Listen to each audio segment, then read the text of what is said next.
To the left, I have the LG B10. To the right, I have the Samsung Q90T. Now, usually when I do these comparisons, I tell you that the LG OLED is really ugly and it's terrible. Well, today I'll tell you it beat the B10 overall.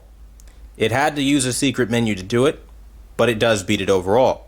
Now, people look at the image to the right and they say, Samsung is cartoonish. Samsung is oversaturated. Samsung doesn't look very good. You go to images like this, and they'll say the same exact thing. Samsung is oversaturated. Samsung is cartoonish. This is the argument that a lot of LG OLED owners have used for years now. Years and years and years. So, from everything from a C9 downwards, this is your reality. However, on the 2020 LG OLED models, LG, like the idiots they are, hid BT 2020 color support away in a secret menu.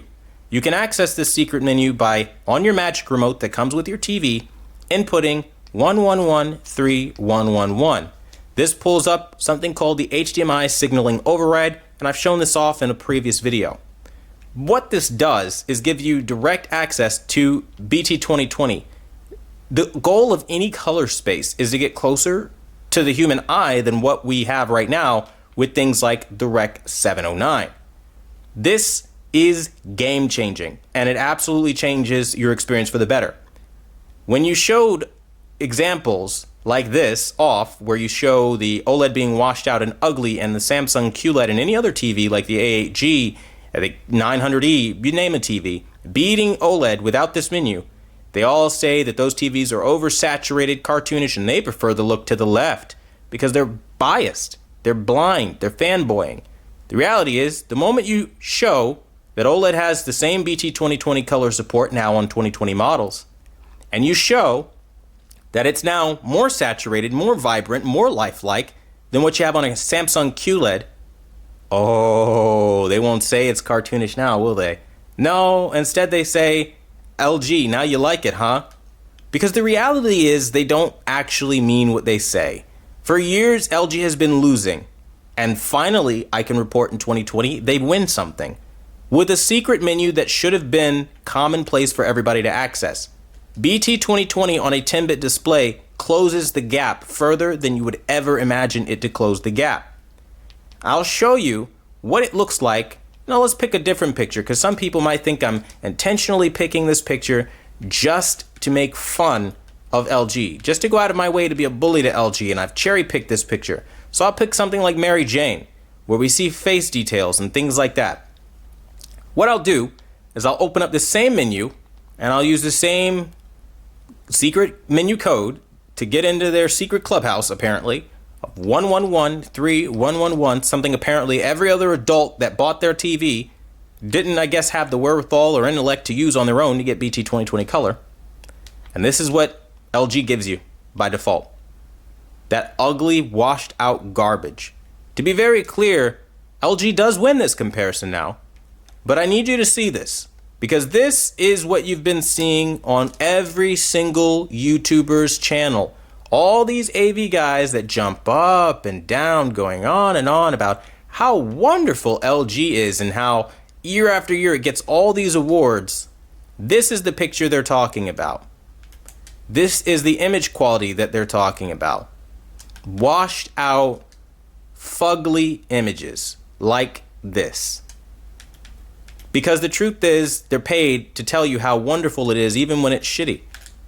And people have gotten so conditioned to the point of just coming here, hearing what they've heard somewhere else, and if they don't hear it, getting angry at me. The reality is, I've been the only one telling you the truth. And I'm going to show you something now.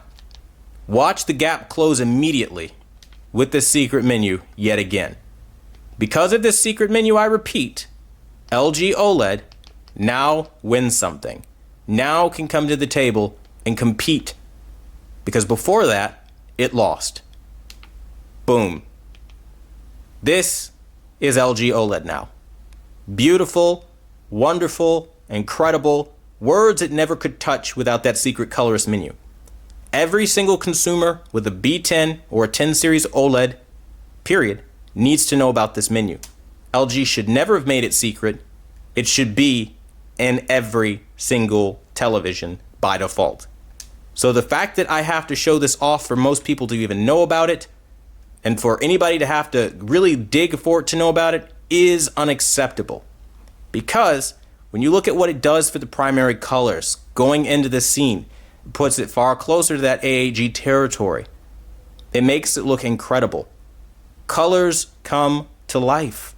And that's all I've ever really wanted LG to be able to accomplish. The same level of color that we were seeing elsewhere when I didn't understand why it was losing. Now, to be fair, the Q90T is going to be warmer. It's not a WRGB, and it doesn't have any of those white pixels being polluted, or the colors being polluted by those white pixels, or whatever you want to say, the white light polluting the color. I don't care how you variate that wording. I'm telling you right now, there's something very different happening on LG OLED because of this menu that wasn't possible before. Now, I'll tell you the Samsung Q90T struggles with motion. Motion's jittery, choppy. The LG, it's smooth. The BFI is also way worse on the Samsung Q90T. It flickers and it doesn't work. You basically have to keep it turned off. Now, color, also skin tones can be warmer and look more realistic on the Q90T depending on what you're watching. So that's something to think about. It's not all a loss, but overall it does lose, again, overall. But I want you to look at these primary colors. The ugly blood orange look that LG had before is gone. Now, albeit Samsung, or rather LG, did a lot better this year with the B10 than the C10 because, again, the color, I don't know what, maybe it's the processing chip being different, looks a lot better by default than it did on the C10. But look at those colors by comparison without the menu. Without the menu, LG loses.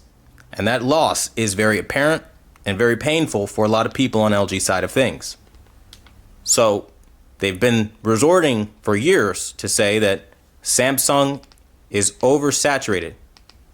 Samsung is cartoony. These are the arguments of people who have lost comparison after comparison after comparison. Now that they're winning, you won't hear them talking about how Samsung, or rather how LG, is just oversaturated and cartoony garbage. Because truth is, they wanted to win something. They've lost and they've lost and they've lost, and now that they're winning, silence. That's just how these things work. You guys know how the world is. But what I will tell you is, overall, I have been impressed with the LG. I think that it did an exceptional job this year of providing what I'm looking for as a reviewer.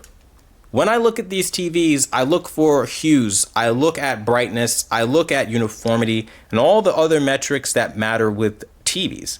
And consistently, the B10, smoother motion, deeper blacks, brightness that more than satisfies in an average lit room. It's not going to be great for the brightest room you've ever put it in, but it's definitely good for an averagely lit room. Colors to die for. They're gorgeous with the secret menu. And then honestly, gaming features that make sense. The number one reason why the Samsung would completely be a waste of your time for many people out there is the gaming mode. The game mode has no local dimming. It does, but it doesn't work. Expect gray blacks, expect clouding, flashlighting, and edge lit level performance. That is disgusting considering Samsung wants to advertise direct full array 16. That is unacceptable, guys. Samsung has the worst clouding I have ever seen this year at this price point, at this level, from a Samsung TV ever in history. The Q90T is an absolute joke. It is an absolute fraud of a television when you think about game mode. And for Samsung to slap a box on it and put their name on it is an insult to the consumer. And I'll just be the first one to ever say that. And I don't care how many angry people I create. You need to hear that because nobody has said that. Nobody is telling you that. Now, when you look at the gaming features, it supports G-Sync, FreeSync, HGIG. But honestly, that doesn't matter. I've actually seen Samsung taking a lot of heat lately for not supporting Dolby Vision. I'll also tell you that you don't need Dolby Vision in 2020. It's a mess, usually leading to gray blacks and other inconsistencies where HDR10 is actually not only more vibrant and vivid, but looks better by comparison. Dolby Vision does not matter in 2020. Maybe later on when they perfect it or figure something else out. But right now, it ain't it. The only TV, in fact, that I saw a phenomenal Dolby Vision experience on has been the Hisense H9G. That blew my mind. It made me almost want to re-believe in HDR and almost made me want to believe in Dolby Vision.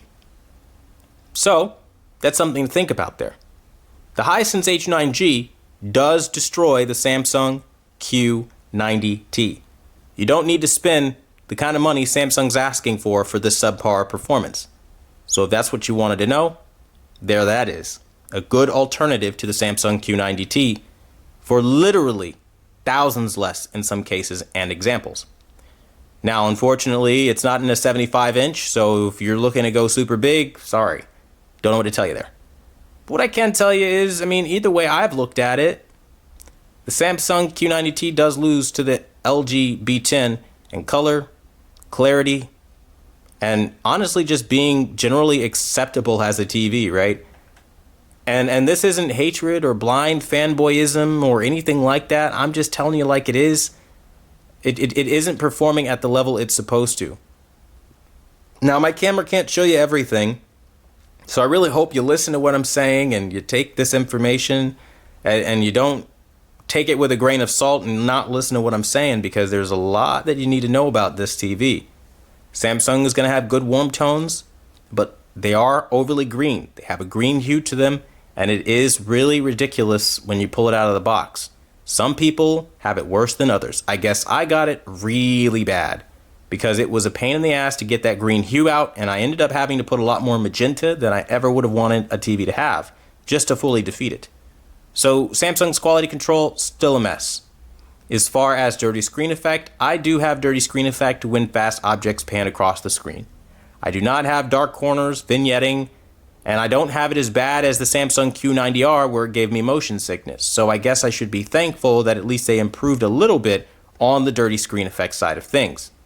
But overall, I was just very unimpressed with the performance of this particular display. I feel like there's a lot more where they could have gone right and they just didn't take those steps. So, my message is this: if you're somebody looking for the next Samsung television and you really want to see what Samsung has to offer, wait till next year. For both of these TVs, we're in 2020, damn near at the end. It's December now, mid-December. I think, no, actually it's the beginning of December. I just want it to be over. You see how much I hate 2020? I'm just like, is it over yet? What I'll tell you, man, is that we're almost close to being done with 2020. Wait a little bit longer and walk away a winner. Because the TVs next year will be better than this one, because they set the bar so incredibly low. Honestly, any potato at this point would be mind-blowing. So I really hope by giving this information out, this long-winded comparison, that you guys have seen really everything that you need to see, and you have confidence in the information that you've received. If you have questions, ask them. I will help you. I'm not like the other YouTubers that ignore their comments and their YouTuber or their YouTube community. Like, I don't do that. But what I will tell you, man, is like, I've seen more than enough out of this TV to be appalled and disappointed with Samsung's direction this year. And I think there's so much better out there for the money that you're paying that you should just end up doing that. That being said, the LG B10 is the winner. They had to use a secret menu to do it. Not everybody's going to find this video. And if you don't find this video and you don't find the secret menu, LG will not win in that regard. The only way LG wins, to be very clear and very specific, is with that secret menu. That being said, secret menu, dial in the settings correctly. Yeah, it's there. It's finally there and it looks damn good. And I want to say thank you all so much for watching the #1 brand in honesty. And until the next video, I'll see you guys later.